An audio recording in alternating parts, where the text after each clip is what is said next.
ఇదేనమాట సొమ్ములు ఇల్లుకైతే రాట్ అయితే తీసుకెళ్తాం. రాట్ అంతాం అనమాట. చూడండి చాలా పొడవు సెట్ అయితే ఇదైతే ఇలాగై తీసుకెళ్తున్నాను.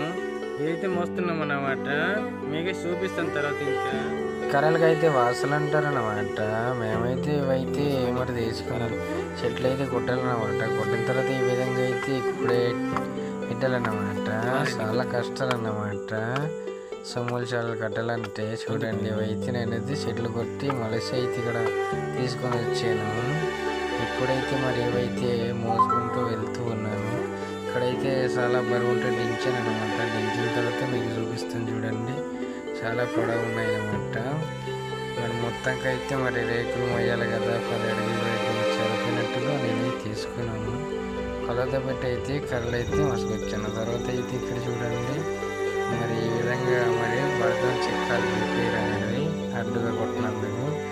చెక్కిన తర్వాత అయితే మనం వేస్తాం అనమాట. ఇప్పుడు మా అన్ని వాళ్ళు అయితే చెక్తూ ఉన్నారు చూడండి.